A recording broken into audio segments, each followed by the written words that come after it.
আসসালামু আলাইকুম দর্শক, সবাইকে আমন্ত্রণ জানিয়ে শুরু করছি আমাদের ক্যাজুয়াল টক। আপনাদের সাথে আছি প্রতিদিনের মতো আমি আফিয়া আফরিন সুমনা। দর্শক, আমরা আজকে যেটা নিয়ে কথা বলবো সেটা হচ্ছে বাংলাদেশের বিভিন্ন সংবাদ মাধ্যমে যে জিনিসটা নজরে পড়ছে সেটা হচ্ছে এবার ভারতের দাদাগিরি শেষ। তো এটা নিয়েই হচ্ছে আজকে আমাদের ক্যাজুয়াল টকে আমরা কথা বলতে এসেছি। আপনারা জানেন, অনেকেই হয়তো জানেন, বাংলাদেশের পাট শিল্প ধ্বংসের পর শেখ হাসিনার নজর কিন্তু চিনি কলগুলোর উপরে পড়েছিল। বাংলাদেশের হচ্ছে বাজার ব্যবস্থাকে ভঙ্গুর করার জন্য এটা শেখ হাসিনার একটা চাল ছিল, যে ভারত নির্ভরশীল হওয়ার জন্য আর কি। কারণ বাংলাদেশের 6টা বড় চিনি কল যেগুলা ছিল, এক হচ্ছে আপনার রংপুর, কুষ্টিয়া, পঞ্চগড়, তারপর হচ্ছে আপনার পাবনা, রংপুর, শ্যামপুর, আর হচ্ছে দিনাজপুরের সিতাবগঞ্জ। এই 6টা চিনিকল হচ্ছে শুধুমাত্র লোকসানের অজুহাত দেখিয়ে সরকার হচ্ছে বন্ধ করে দিয়েছিল ভারত নির্ভরশীল হওয়ার জন্য। কেননা এইগুলো যখন বন্ধ করে দেওয়া হলো, আপনি চিন্তা করেন বাংলাদেশে হচ্ছে 15টা চিনিকল থাকার পরেও বাংলাদেশের মতো একটা দেশের হচ্ছে নির্ভরশীল হইতে হয় আমদানির উপরে। আর এটা যখন বন্ধ করে দিল তখন থেকে হচ্ছে বাংলাদেশে হচ্ছে যে বাংলাদেশ ইন্ডিয়ার যে বর্ডার আছে, এই বর্ডারে বিভিন্ন এই চোরাই পথের মাধ্যমে 27টা সম্ভবত চোরাই পথের মাধ্যমে হচ্ছে বাংলাদেশে হচ্ছে যে ভারতের ভেজাল চিনিগুলো এসেছে। এছাড়া হচ্ছে আমাদেরকে হচ্ছে আমদানি নির্ভর হয়ে পড়তে হয়েছে ভারতের উপর আর অন্যান্য দেশের উপরে। তো আপনারা হচ্ছে জেনে অবাক হবেন যে বাংলাদেশে প্রতি বছর এই আপনার প্রতি বছর বলতে 2022-23 অর্থ বছরেরটা যদি আমি বলি, 2022-23 অর্থ বছরে হচ্ছে বাংলাদেশে $50 কোটি আপনার হচ্ছে চিনি আমদানি হয়েছে।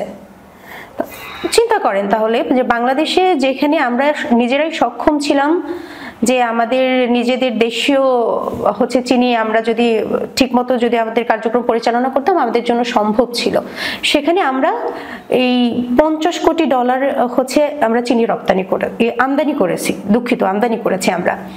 আর এছাড়া গত যে 5 বছরের গড় যদি আপনি হিসাব করেন তাহলে হচ্ছে আপনার প্রতি বছরে 1969 সম্ভবত সংখ্যাটা 59 লক্ষ টন আমদানি করা হয়েছে প্রতি বছরে।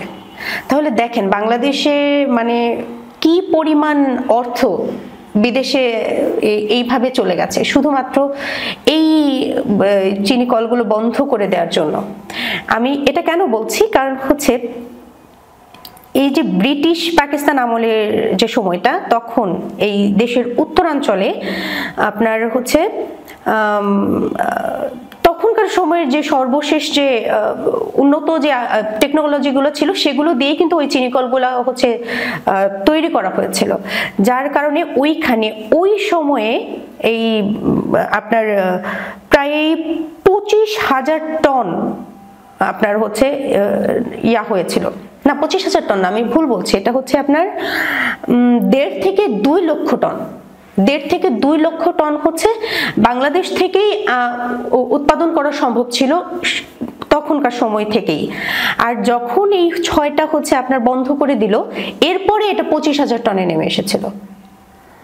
তাহলে বুঝেন একটা বিগ অ্যামাউন্ট এইভাবে মানে দেশের বাজার ব্যবস্থাকে পুরা ধ্বংস করে দিয়েছিল আসলে। কারণ এইগুলার ফলে যেটা হয়েছিল, একে তো আমাদের আমদানি নির্ভর হতে হয়েছে, আরেক হচ্ছে যে দেশীয় যে বেসরকারি প্রতিষ্ঠানগুলো ছিল তারা একেবারে বেপরোয়া ভাবে নিজেদের মতো দাম নির্ধারণ করেছে, যেখানে সরকারের কোনো হাত ছিল না, সরকার কিছুই করতে পারেনি। আর তাছাড়া যে ভারতীয় তো আছে, ভারত ছাড়া অন্যান্য দেশ থেকে হচ্ছে আমাদের এই চিনিগুলা হচ্ছে আমদানি করতে হয়েছে, যার কারণে দেশের প্রায় 96% হচ্ছে আপনার ভারত সহ অন্যান্য দেশের নিয়ন্ত্রণে চলে গিয়েছিল এই চিনির বাজার ব্যবস্থাটা। তাহলে এই হচ্ছে ব্যাপার। আর সব থেকে এখন আনন্দের বলবো, কারণ হচ্ছে আমাদের ইউনূস সরকার, ইউনূস সাহেব হচ্ছে সরকার প্রতিষ্ঠা করার পরে উনি হচ্ছে এই উদ্যোগ নিয়েছে ভারতের দাদাগিরি থেকে আমাদেরকে বাঁচানোর জন্য। বিভিন্ন উদ্যোগ উনি নিয়েছে, তার মধ্যে একটা হচ্ছে এই যে 6টা বন্ধ হয়ে যাওয়া চিনিকল, এই 6টাকে হচ্ছে উনি নতুন করে হচ্ছে এগুলাকে আবার চালু করছে। তো এটার একটা উদ্যোগ উনি নিয়েছেন। এই সম্পর্কে কিন্তু আমাদের যে শিল্প উপদেষ্টা আদিলুর রহমান উনি অলরেডি বলেছেন যে ইউনূস সরকার হচ্ছে নতুন করে এই বন্ধ হয়ে যাওয়া চিনিকলগুলো পুনরায় চালু করার উদ্যোগ নিয়েছেন, আর এটার উপরে উনি কাজও করছেন।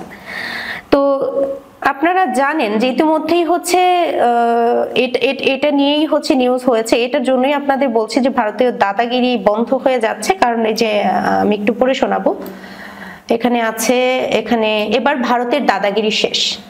তো এখানে লেখা আছে যে এই তো চলতি মাসের 17 ডিসেম্বর শিল্প মন্ত্রণালয়ের অধীন বাংলাদেশ চিনি ও খাদ্য শিল্প কর্পোরেশনের অধীনে 6টি চিনিকলের আখ মারের স্থগিতাদেশ প্রত্যাহার করে প্রজ্ঞাপন করা হয়েছে। এরপর থেকে এসব চিনিকলে ব্যাপক কর্মযজ্ঞ শুরু হয়েছে।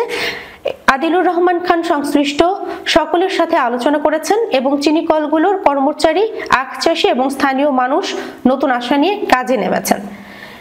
তো এই হচ্ছে ঘটনা যে আমাদের হচ্ছে সেই স্থগিতাদেশ করা হয়েছে, বন্ধ হয়ে গেছে, নতুন করে প্রজ্ঞাপন জারি হয়েছে।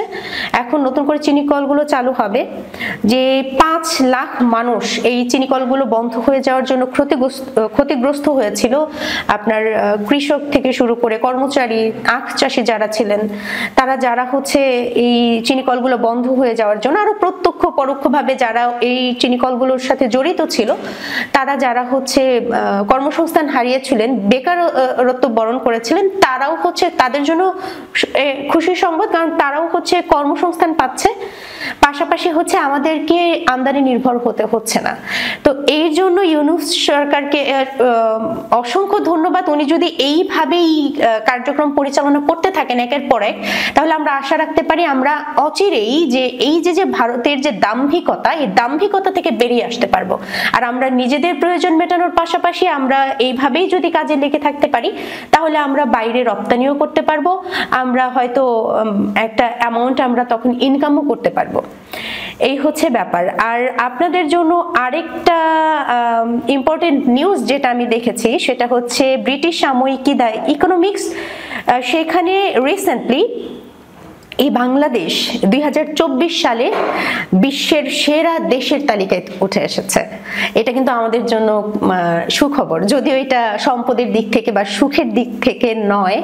এটা এসেছে হচ্ছে যে 1.5 দশকের যে স্বৈরাচার সরকারকে পতন করে নতুন করে দেশটাকে স্বাধীনতা নিয়ে আসা, পাশাপাশি হচ্ছে ইউনূস সরকারের যে নতুন করে যে করেছে, সরকার গঠন করেছে, ওনাকে যদিও অনেক কিছুর এখন মোকাবেলা করতে হবে, অনেক প্রতিবন্ধকতা আছে, সবকিছু ওভারকাম করতে হবে। তো এইটার জন্যই হচ্ছে বাংলাদেশ হচ্ছে সেরার তালিকায় এসেছে।